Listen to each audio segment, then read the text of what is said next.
Touring the damage, Governor Kim Reynolds gets a first-hand look at the tornado damage south of Winterset. The new information we've learned about the 6 people killed.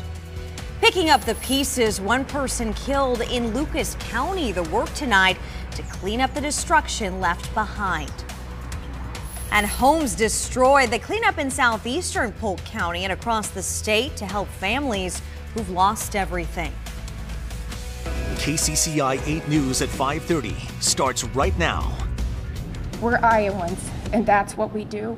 We show up, we take care of our family, we take care of our neighbors, and we take care of our community.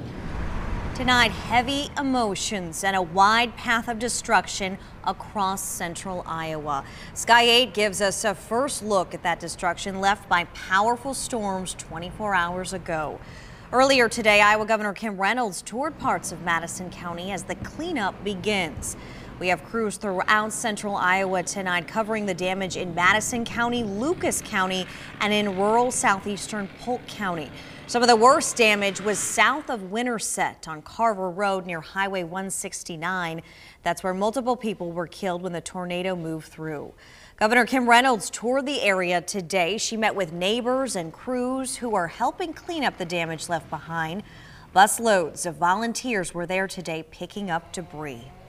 And tonight we know the names and ages of the 6 people killed in Madison County. Emergency managers tell us they are 63-year-old Melissa Basley, 64-year-old Rodney Clark, 72-year-old Cecilia Lloyd, 37-year-old Michael Bolger, and his 2 young kids, 5-year-old Kenley and 2-year-old Owen. In the last hour, we have learned Melissa Basley is the grandmother of the Bolger kids who were visiting from Missouri. The Madison County Sheriff says 8 people were in the family's home when the tornado touched down. The children's mother, grandfather, and 2 other kids all survived by hiding in a pantry near the center of the home. Right now, hundreds of Iowans are working together to pick up the pieces of homes lost by the tornado. KCCI's Kayla James is just southwest of Madison County, where people are gathered at the worst of the damage. Kayla, what are you seeing there? Laura, just complete devastation. Take a look with me. You can see these cars shatter the windows where a house used to be. There's also clothing and furniture scattered, some even on top of trees. But for everywhere where you saw a large amount of debris, you saw groups of Iowans coming together, helping pick up those pieces, like you said, and helping those families, get through what they can.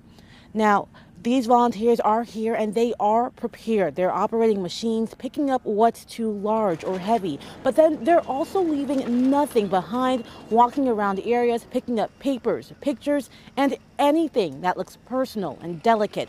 Many of these volunteers come from across the state and have been out all day. It's something the governor highlighted today when she spoke, noting the 200 to 300 Iowans who drove out to Madison County without hesitation. I tried to walk through and thank them for being there, and over the response was, we're Iowans, and that's what we do. We show up, we take care of our family, we take care of our neighbors, and we take care of our community. And where a house once stood right where I am is where many of those volunteers focused their efforts today. Tonight on KCCI 8 News at 10, we want to take you in and give you a look into the minds and feelings of volunteers who were here as they picked up those pieces. Live in Madison County, Kayla James, KCCI 8 News, Iowa's news leader. Kayla, thank you. In south central Iowa, the National Weather Service confirms at least 2 tornadoes in Lucas County. One near Garden Grove is rated an EF2. Another near Sheraton was an EF3. 1 person in Lucas County also lost their life at Red Hoss State Park near Sheraton. New at 5:30, KCCI's Amanda Rooker shows us the widespread damage throughout the county. Just east of Sheridan, a tornado ripped through this camper with a man trapped inside. The damage left him in the hospital, his clothes and food scattered across the property. Other sheets of metal hanging from broken tree limbs. Just a lot of roof damage, structural damage, windows broke out. A lot of car windows broke out, camper windows broke out. Nick Cattell is just starting to pick up the pieces of the motel he built from the ground up. But he says he won't have to do it alone. No, I think the community will be good. We have a pretty active Facebook site, and we had hundreds and hundreds of responses. What does it mean to you? 30 years of hard work. The damage overwhelming. It kind of rocks a little bit. But if you just go one at a time. A few blocks over, another business blown apart, along with the owner's barn, work shed, and car. The Soda Pop Saloon, which was one of the buildings hit the hardest, is my dad's dream. This was a very special place. We'll still have our livelihood. We still have our home. Those things weren't touched. But in other areas of Lucas County, this is what we're seeing. Homes torn apart by the storm. This is a hole in the roof, and you're seeing debris as cleanup efforts begin. I'll show you one area of the house where you can see this damage.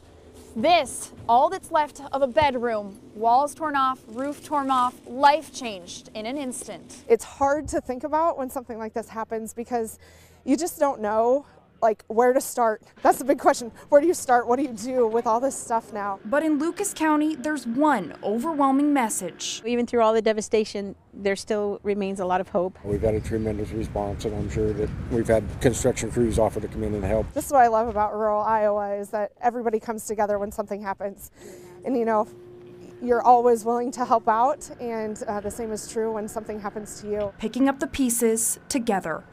In Lucas County, Amanda Rooker, KCCI 8 News, Iowa's news leader. Sky 8 also flew just south of Des Moines, where crews are cleaning up damage in Norwalk. Roofs were ripped off homes and buildings, along with several toppled trees. We talked to some of the families impacted by the storm. You can see crews busy cleaning up the mess and salvaging what they can.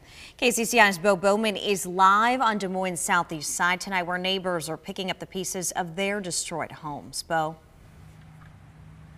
Laura, we're on Southeast 45th Street, and you can see some of the destruction that this storm brought with it. This is the Brown family's living room. Now it's missing a wall, and glass is shattered all over the floor. Shannon Brown says she's just lucky to have lived through it. On this side of the fireplace, we had all of our kids' toys. The Brown family walked out of their basement after Saturday's storm to find the east wall to their living room ripped away from the house. Shannon Brown was just getting home from work, parked her orange Jeep in the driveway next to her husband's truck when a tree broke loose and crushed it. She wasn't hurt and now is focused on the cleanup. You know, you really realize who, cares about you and just makes you feel special. Like, you have all these people that are willing to help you. Amazing. People I haven't seen in years are here helping. High school friends, people driving from Omaha. Lori Langren's parents live right next door to the Browns. Their yard is covered in broken and uprooted trees. She was overwhelmed by her friends and family who showed up to saw and haul away the debris. They're there when you need them for sure. And I think they all truly, if they say, call me if you need something, they mean it. 10-year-old Grayson Weedman was playing football on his front lawn when the storm rolled by his Norwalk home. We were all kind of watching the storm happen, and then once they started seeing like it form and the debris fly, we started running down into the basement. His family's backyard shed was crushed by the wind. 2 pieces of wood flew through Grayson's bedroom window. I feel like pretty sad, but I'm not the saddest because I know that this can be like rebuilt and stuff. I'm just glad it wasn't the house. Another Norwalk home was covered in sheet metal. Chunks of it broke off from the barns and wrapped around the trees at Bob and Ruth Dunn's family farm. Volunteers from all over Norwalk worked all day on Sunday to put their yard back to the way it was. David Adamson says that's just what you're supposed to do when disasters hit. It's just a bunch of friends and group of people showing up to help out the old Iowa way,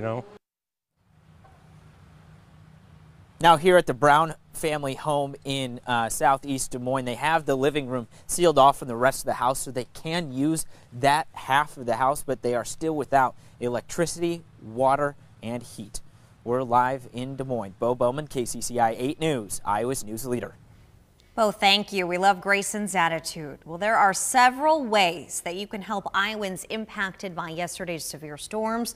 The Greater Madison County Community Foundation has established the Disaster Recovery Fund. The Red Cross set up an emergency shelter at New Bridge Church in Winterset. We will be right back with a check of the